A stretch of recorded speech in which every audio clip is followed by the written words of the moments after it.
বাংলাদেশটা কি কারো বাপদাদার কাছে বেঁচে দিয়েছি?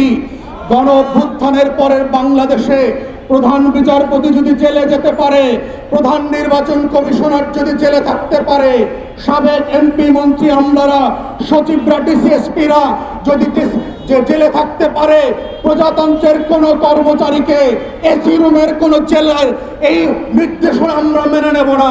যারা অন্যায় করেছেন, যে ফৌজের মেম্বার হন, তিনি পুলিশের আইজি হন, তিনি র্যাবের ডিজি হন, তিনি সেনা প্রধান হন, প্রজাতন্ত্রের কর্মচারী থেকে শুরু করে সবার জন্য রাষ্ট্রের আইন সমান। তাদেরকে কাশিমপুর, কেরানীগঞ্জে থাকতে হবে। কোন স্পেশাল স্ট্যাটাস দেওয়া দিল্লির গোলাম জেনারেলদের জন্য আমরা কখনো মেনে নেব না। অতএব এই লড়াই নতুন বাংলাদেশের লড়াই, আইন সবার জন্য সমান, এটা প্রতিষ্ঠা করবার লড়াই।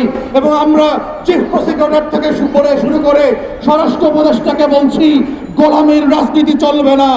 বাংলাদেশের আইন যদি সবার জন্য সমান হয়, রিক্সাওয়ালাকে কেন তার বাড়িতে থাকতে দেওয়া হয় না জেল হিসাবে? কেন টং দোকানদারকে থাকতে দেওয়া হবে না? কেন অন্যদেরকে থাকতে দেওয়া হবে না যার খুশি মতো? এইভাবে রাষ্ট্র চলবে না। অতএব চিফ প্রসিকিউটরকে বলেছি, আপনারা ধন্যবাদ পাওয়ার উপযোগী, কিন্তু অ্যাকর্ডিংলি মাথায় রাখবেন, কারাগারের কোনো স্ট্যাটাস থাকতে পারবে না। সবাই একই কারাগারে থাকবে, একই বন্দিত্বের জীবনযাপন করবে, কিন্তু অ্যাট দ্য সেম টাইম ন্যায্যতার সাথে, ইনসাফের সাথে আমরা বিচার করব। শেখ হাসিনার প্রতিও যেন কোনো জুলুম না হয়। ন্যায্যতার সাথে সাবেক আওয়ামী লীগের সকল নেতাকর্মীর বিচার হবে। এটাই নতুন বাংলাদেশে আমাদের ঘোষণা এবং আমাদের লড়াই। আমাদের শত্রুর সাথেও আমরা ইনসাফ করব।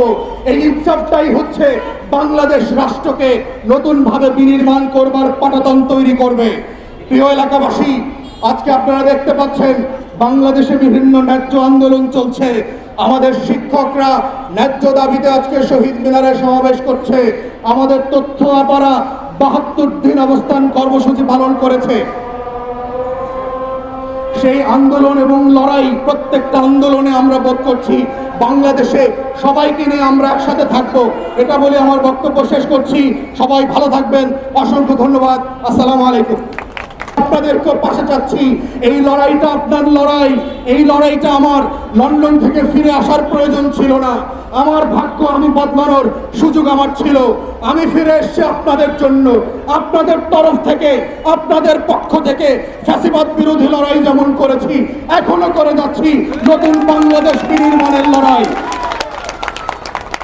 প্রিয় এলাকাবাসী, আপনারা দেখতে পাচ্ছেন গত কয়েকদিন আগে মাত্র গত বছরের গণহত্যা গুমের দায়ে যেই 25 জন বর্তমান সাবেক সেনা কর্মকর্তাকে জেলে নেবার জন্য চার্জশিট দেওয়া হয়েছে, তারা জেলে যেতে চান না। যদিও তারা গুম খুন করেছেন, যদিও তারা সারা বাংলাদেশে 800 আয়না ঘর বানিয়েছেন, যদিও তারা গত 16 বছরে লক্ষ লক্ষ রাজনৈতিক নেতাকর্মীর আঙ্গুল উপড়ে দিয়েছেন, ট্রেন লাইনের উপরে লাশকে দ্বিখণ্ডিত করে দিয়েছেন, আমার মাদ্রাসার ছাত্র এবং শিক্ষক ভাই বোনদেরকে শুধুমাত্র দাড়ি টুপির কারণে ধরে নিয়ে জঙ্গি বানিয়েছেন। এত এত অপরাধ করবার পরেও ওনারা নিজেদেরকে মাসুম মনে করেন। ওনারা নিজেদেরকে মনে করেন আমাদেরকে এসি রুমে রাখতে হবে। আমরা কি কাশিমপুর আর কেরানীগঞ্জে যেতে চাই না। বাংলাদেশটা কি কারো বাপদাদার কাছে বেঁচে দিয়েছি? গণ অভ্যুত্থানের পরের বাংলাদেশে প্রধান বিচারপতি যদি জেলে যেতে পারে, প্রধান নির্বাচন কমিশনার যদি জেলে থাকতে পারে, সাবেক এমপি মন্ত্রী আমলারা, সচিবরা, ডিসিএসপিরা যদি জেলে থাকতে পারে, প্রজাতন্ত্রের কোন কর্মচারীকে এসি রুমের কোন জেলার এই নির্দেশনা আমরা মেনে নেব না। আমাদের বক্তব্য খুব পরিষ্কার। যারা অন্যায় করেছেন, যে ফৌজের মেম্বার হন, তিনি পুলিশের আইজি হন, তিনি র্যাবের ডিজি হন, তিনি সেনা প্রধান হন, প্রজাতন্ত্রের কর্মচারী থেকে শুরু করে সবার জন্য রাষ্ট্রের আইন সমান। যারা ফৌজদারি অপরাধ করেছেন, অ্যাকর্ডিংলি আইন মোতাবেক তাদেরকে কাশিমপুর, কেরানীগঞ্জে থাকতে হবে। কোন স্পেশাল স্ট্যাটাস দেওয়া দিল্লির গোলাম জেনারেলদের জন্য আমরা কখনো মেনে নেব না। অতএব এই লড়াই নতুন বাংলাদেশের লড়াই, আইন সবার জন্য সমান, এটা প্রতিষ্ঠা করবার লড়াই।